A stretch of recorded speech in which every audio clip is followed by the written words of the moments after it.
Del tercer grado de secundaria, tengan todos ustedes muy buenas tardes. Tengo aquí la relación de los alumnos y alumnas que están cumpliendo muy regularmente con el desarrollo de las actividades. Yo diría, como les había avisado ya en la clase anterior, un 80-85% están trabajando en forma regular, en forma normal.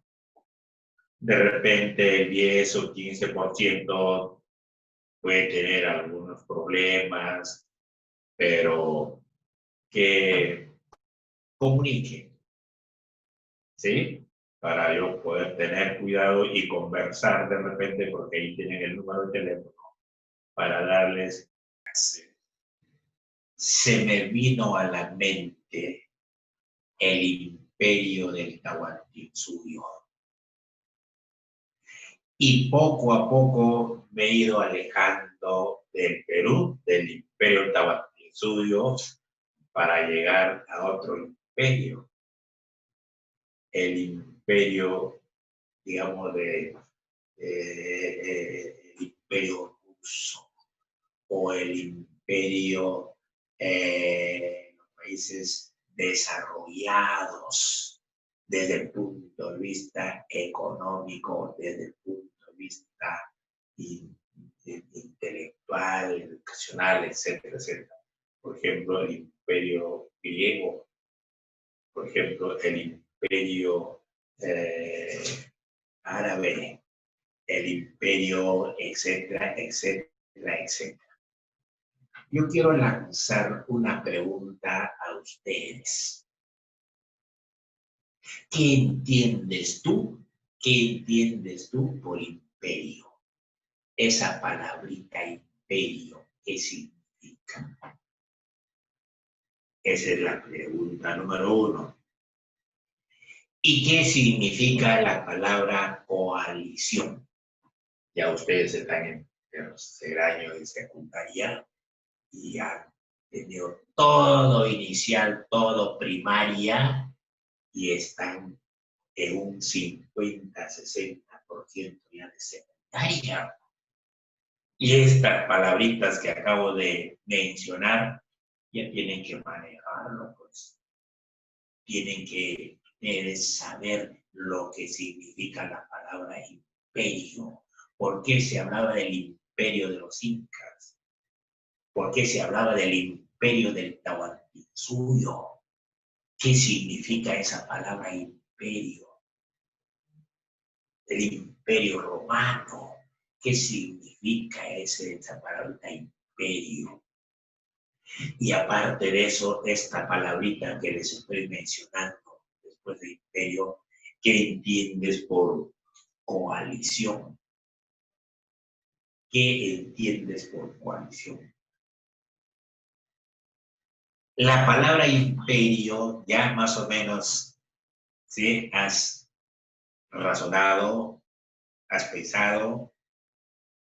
Cuando se habla de imperio, esta palabra significa la acción de mandar, la acción de ordenar, con principio de autoridad.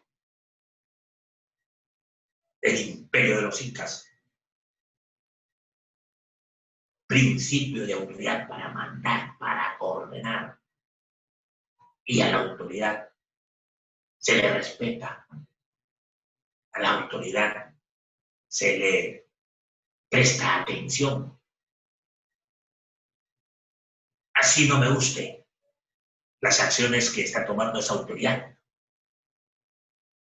Santo Tomás de Aquino no dijo alguna vez: las normas pueden ser buenas, las normas pueden ser buenas, pueden ser malas, pero mientras esté en vigencia, tenemos que cumplirlo. Estas normas que está haciendo el conocimiento a los habitantes del Perú el poder ejecutivo, muchos seguramente no están de acuerdo, pero son normas, buenas o malas, tenemos que poner en praxis.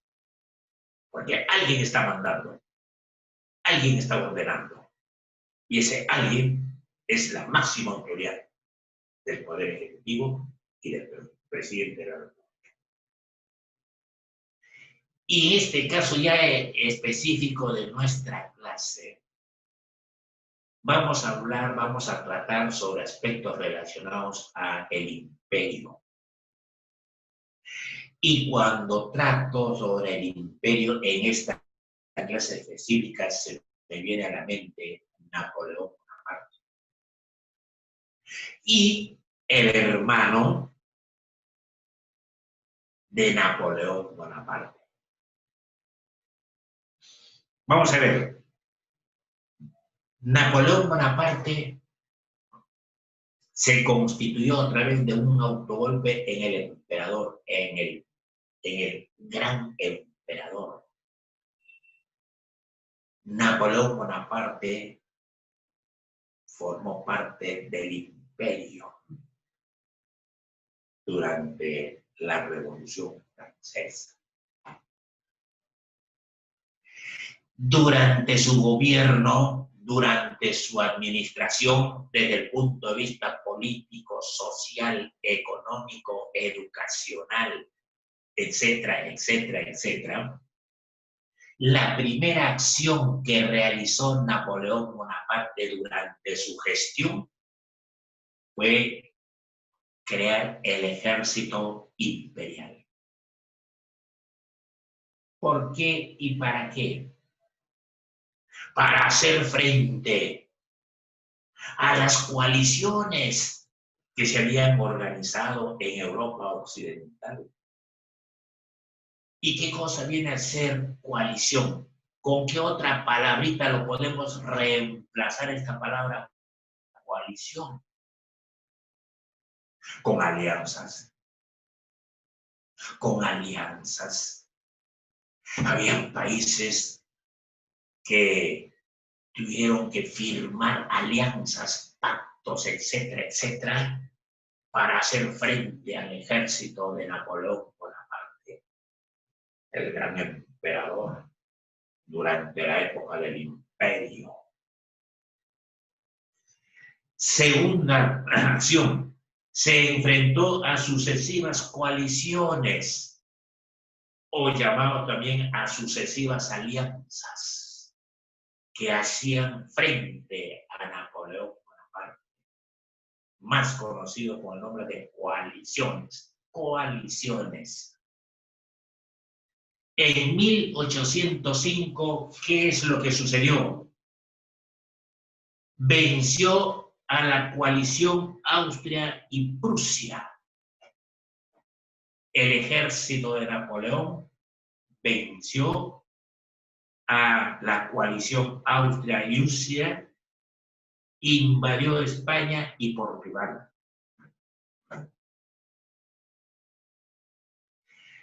Puso en el trono a su hermano José Bonaparte. Cuando invaden España, puso en el trono, en el imperio, a su hermano José Bonaparte. Y el ejército de Napoleón, desde Francia, invade España. Y los españoles reaccionaron, se organizaron y tuvieron que luchar en forma, digamos, agresiva para despojar de su territorio al ejército francés liderado por Napoleón Bonaparte. Porque ellos no querían la independencia de España, que lo hagan por los franceses bajo el mandato de José Bonaparte ni de Napoleón Bonaparte. No. Se concentraron ahí en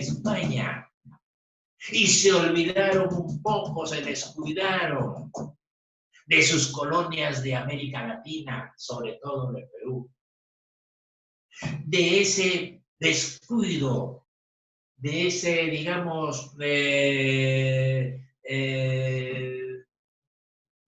concentración que ellos tuvieron en España para desalojar al ejército, se desconcentraron aquí, para América Latina, y de eso se aprovecharon, o nos aprovechamos en ese entonces para organizarse y levantarse los nativos, los indígenas, los oriundos u originarios, ¿sí? Entonces, en vista de todo eso, Tupac Amaru se unió. Y más, porque no solamente fue el movimiento de Tupac Amaru, fueron como 100 movimientos que se levantaron para desalojar a quién, a ese imperio que estaba gobernando en esta parte del continente y sobre todo en América Latina, en el Perú específicamente.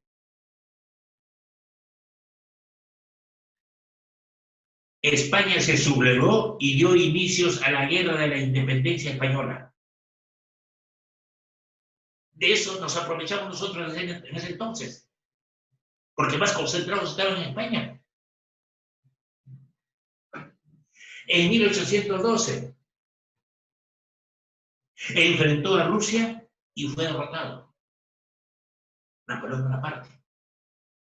En 1813 se firmó una nueva coalición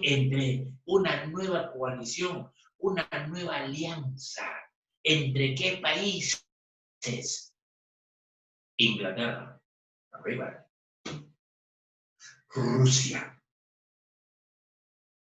Prusia, Austria y Suecia.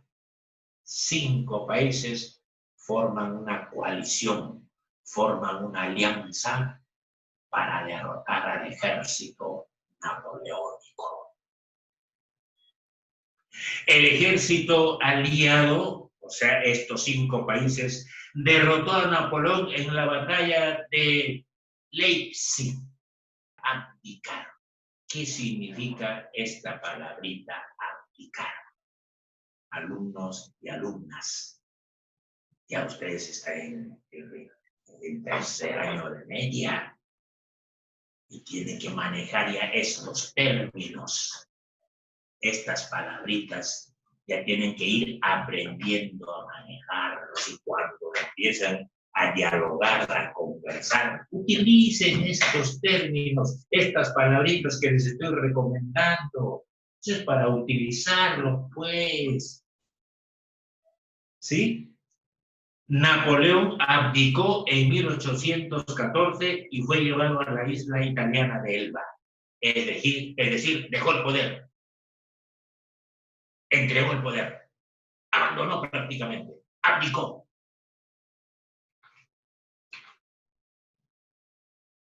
Llegando a su fin del imperio. En 1815 Napoleón regresa a Francia. En 1815 Napoleón Bonaparte regresa a Francia. Tras un breve periodo conocido como los 100 días, algunas veces yo les he hablado de los 100 días. Los políticos utilizan estas palabritas de los 100 días, esta frase. Muchos profesores de la especialidad de ciencias y humanidades empiezan a utilizar los 100 días y cuando se utiliza esta palabrita se nos viene a la mente al toque el tiempo que utilizó Napoleón Bonaparte cuando llega a Francia, después de haber estado en la isla de lo que les he dicho, Santa Elba. Tras un breve periodo conocido como los 100 días, fue derrotado en la batalla de Waterloo y entregado a los ingleses y desterrado a la isla Santa Elena, donde falleció en 1821. Pero ¿por qué fue derrotado Napoleón Bonaparte o el ejército de Napoleón Bonaparte en la batalla de Waterloo? ¿Por qué? Porque se descuidó. Napoleón Bonaparte no salió con su ejército, no salió a supervisar el campo, a verificar el campo, dónde diablos vamos a pelear, dónde diablos nos vamos a enfrentar con esa coalición, el sitio, el lugar y la hora. Y cuando agarra y sale con su ejército ya para enfrentarse al ejército enemigo, a la coalición, era pues, ya estaba ya todo rodeado del ejército coalicionista. Ya estaban todos rodeados como un anillo. Y Napoleón Bonaparte se quedó sorprendido. Y cuando es atacado su ejército, después de un momento de enfrentamiento, fue derrotado. Una de las grandes derrotas de Napoleón Bonaparte, llamado Waterloo. Así mucha gente, muchos ciudadanos, muchos estudiantes, muchos hombres cultos e inteligentes, cuando están, digamos, en una acción ganando, triunfando, oye, ese nunca pierde, ¿no? Siempre gana. Y hay un momento en donde pierde o es derrotado, dice, llegó mi hora de Waterloo, llegó mi Waterloo, es decir, después de tantas conquistas y batallas que había ganado Napoleón Bonaparte, llegó su punto final, pues, en la famosa batalla de Waterloo. Eso fue por no verificar, supervisar, dónde ya lo vamos a pelear, dónde vamos a hacer frente al ejército enemigo. No lo hizo. Ahí está el resultado. Luego viene el proceso de la restauración. ¿Qué es eso? Vamos a restaurar. ¿Qué es eso? Los de la monarquía absoluta no se quedaron tranquilos ni con el directorio, ni con la república, ni con el consulado, ni con Napoleón, ni con nadie. No se quedaron tranquilos. Ese principio ideológico de la monarquía absoluta seguía con vida, porque querían regresar a ocupar los cargos que habían tenido durante la monarquía absoluta. Y por eso a ese hecho se le denomina la restauración. El Congreso de Viena en 1814 a 1815 se reunieron en el Congreso de Austria, su capital, Viena. Se reunieron los representantes de Austria, representantes de Prusia, representantes de Rusia, representantes de Gran Bretaña, representantes de Francia. Cuando estoy mencionando estos países, ustedes ya están imaginándose a dónde queda Austria, dónde está ubicado Prusia, Rusia, Gran Bretaña y Francia. Alguna vez les dije, la historia del Perú y la historia universal lo tenemos que ir estudiando, lo tenemos que ir aprendiendo y siempre teniendo su material didáctico. En este caso, el planisferio o el mapa mundi. Para que cuando agarro y digo Rusia, voy donde voy al planisferio y lo voy ubicando. ¿Dónde diablo está Rusia? Hablo de Inglaterra, el planisferio lo ubico donde diablo queda Inglaterra y así sucesivamente. Yo me acuerdo, 50,000 veces les he dicho. Ustedes cuando estudian la historia del Perú, la historia universal, háganlo. con un mapa que tienen ahí, con el planisferio o el mapa. Eso les he dicho. Y no me van a decir que no. El Congreso se guió por los principios, o sea, el Congreso de Viena, para la restauración, o sea, para el regreso del antiguo régimen, de la monarquía absoluta, del Estado soy yo, de ese imperio. El Congreso se guió por los principios, o sea, esa reunión en el Congreso de Viena se basaron en dos principios para la reunión, para la asamblea, para la sesión. El principio monárquico de legitimidad y el principio de equilibrio. ¿En qué consistió el principio monárquico de legitimidad? Todos aquellos que habían estado gobernando durante la monarquía absoluta tienen que regresar a sus cargos, a sus puestos de trabajo, porque fueron elegidos, fueron nombrados de forma legítima, según este principio. Dice, el Congreso se guió por los principios de monárquico de legitimidad, una monarquía legítima. Entonces, cuando viene la Revolución Francesa, ellos fueron sacados de su sitio, de su lugar, de su puesto de trabajo. Y cuando se viene la restauración, se tuvo que tomar en práctica este principio de la legitimidad. Los que ayer fueron monarcas, ahora regresan. ¿Eh? Y el principio de equilibrio que existe entre ambos, monarquía absoluta y monarquía constitucional. Vamos a ver eso. El resultado fue un nuevo mapa político de Europa para asegurar la paz y la estabilidad. ¿Cuál fue el resultado del Congreso de Viena?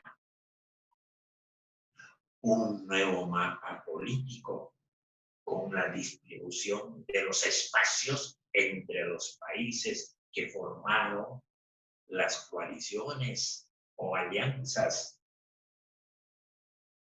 Inglaterra consolidó su estatus de gran potencia.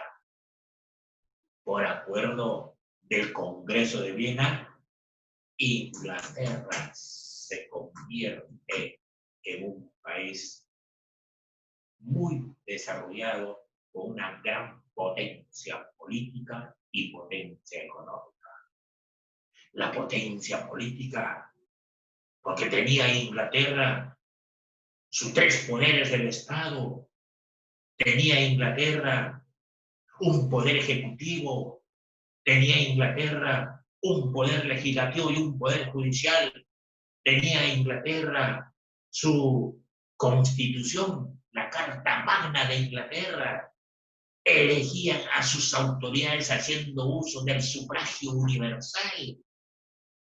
Y desde el punto de vista económico, la industrialización que se inició en Inglaterra, eso lo llevó a ser un país en vía de desarrollo y luego un país desarrollado. Ahora Inglaterra es un país potencia desde el punto de vista económico, gracias a la industrialización. Ahora Estados Unidos es un país potencia, gracias a la industrialización. Alemania es un país potencia, gracias a la industrialización. Rusia, un país potencia. Cualquier cantidad de empresas, de fábricas tiene Rusia en un lugar determinado gracias a la industrialización. Y no me van a decir que no. El regreso del absolutismo. Todo vuelve a la tierra donde nacieron. El regreso de la monarquía absoluta. Y se me viene a la mente María Antonieta y Luis XVI. Se me viene a la mente mi amigo Turgot. Se me viene a la mente muchos filósofos. ¿Qué acciones para el regreso del absolutismo en Francia? En 1815, Austria, Rusia y Prusia firmaron el Tratado de la Santa Alianza. ¿Para qué? Para permitir el regreso del absolutismo en Francia. Firmaron el Tratado de la Santa Alianza. Y yo puedo preguntar, ¿qué acuerdos se tomaron en el Tratado de la Santa Alianza? ¿Qué entiendes tú por Santa Alianza? ¿Sí? Claro, pues. ¿Qué acuerdos se tomaron? Intervenir en aquellos países que amenacen el absolutismo. Habían algunos países de Europa Occidental no estuvieron de acuerdo con el regreso del absolutismo. Ante esta situación, había un acuerdo en el Tratado de la Alianza. A esos países que no están de acuerdo con el absolutismo, tenemos que intervenir. Tenemos que agarrar y decirles por qué y para qué. Tenemos que agarrar y hacerle frente si es posible. Ese es el primer acuerdo. Intervenir en aquellos países que amenacen el absolutismo. O sea, el regreso.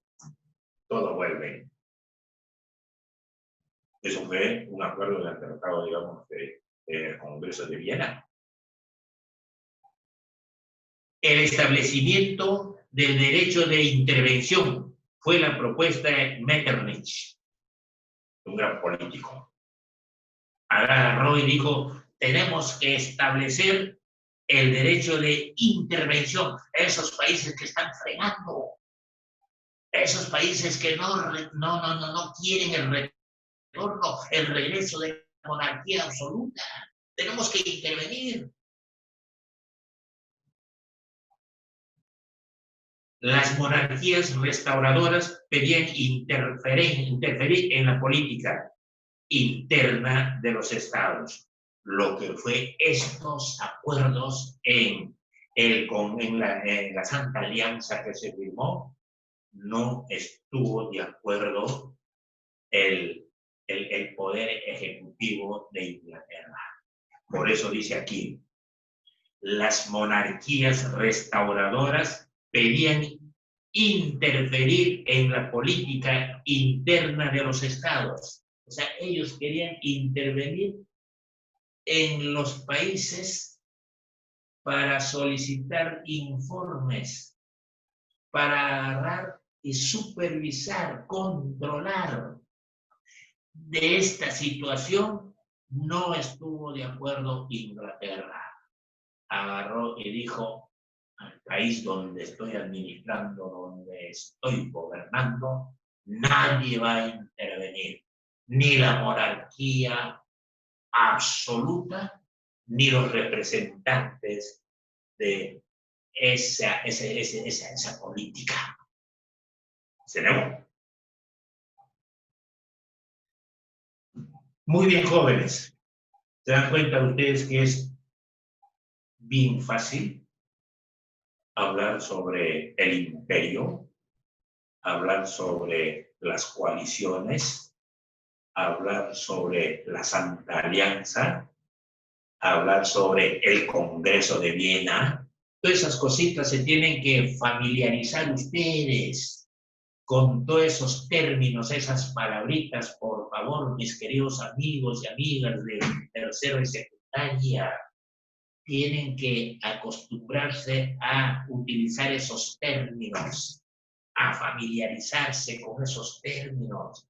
Ya ustedes están en tercero de secundaria, el próximo año están en cuarto y luego viene quinto. Y siempre tendré que recordarles como lo he hecho. Ya tienes ya tu proyecto de vida, ya estás desarrollando tu proyecto de vida, Cuando terminas tu quinto de secundaria dentro de tu proyecto de vida, ya está tipificado a dónde diablo vas a ir.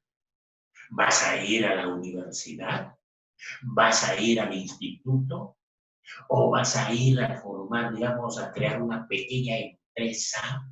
Pero si no estudias y creas una pequeña empresa, la misma necesidad, la misma administración que vas a tener esa empresa te va a hacer a que estudies. Y vas a tener que estudiar de repente ciencias económicas. Vas a trabajar en tu empresa y vas a estudiar para que puedas manejar, administrar en forma con calidad, con eficiencia y eficacia tu empresa. Esas tres palabritas tampoco no se le vayan a olvidar. Calidad, eficiencia y eficacia. ¿Dónde diablo está la diferencia? Tienes tiempo más que suficiente como para poder agarrar y responder a esas palabritas que les he dicho. Calidad, ¿qué significa una empresa de calidad? ¿Qué significa ser eficiente? Es muy eficiente. ¿Y qué significa eficacia? Es muy eficiente y eficaz, ¿sí? Pero eso lo tienes que manejar tú, pues. Claro. Vienen las preguntitas para que se distraigan ustedes, mis queridos amigos y amigas. Primera pregunta. ¿Cuál fue el pensamiento de la política interna de Napoleón Bonaparte? Ya les he hablado. La administración interna de Napoleón Bonaparte, ¿acaso no fue el que creó al toque su ejército imperial? ¿Sí? Claro. ¿Cuál fue el basamento de la política interna de Napoleón? ¿En qué se basó esa política interna? 2. ¿Qué entiendes por concordato y por encíclicas? Esa es la clase pasada. ¿Qué entiendes tú por concordato y encíclicas? ¿Qué son las encíclicas? Eso lo hemos hablado 50,000 veces el año pasado. Concordato, por supuesto, también hemos hablado. Cuando se ha hablado, y seguramente con los profesores anteriores, sobre, por ejemplo, reforma religiosa, la reforma y la reforma, esos términos se utilizan y no me van a decir que no. 3. Menciono los principios por lo que se guió en el Congreso de Viena. ¿Qué principios se pusieron en praxis en ese Congreso de Viena? Ya les he dicho, 2 principios, ¿sí? Entonces ustedes expliquen cada uno de esos principios. Y se terminó todo. Y número 4, ¿qué fue la Santa Alianza? Un tratado. ¿Pero qué contenía ese tratado? La Santa Alianza. Seguramente hay que defender la legalidad de los que fueron monarcas ayer. Monarca absoluto. Y que regresen a su centro de trabajo. Que retornen. Todos vuelven. ¿Sí? Eso fue, pues, de regresar. Por eso dice, ¿qué fue la Santa Alianza? Que revisen, ahí está su libro, y van a encontrar todas estas cositas que les estoy explicando. ¿Me han entendido? ¿Seguro? Muchas gracias. Chao.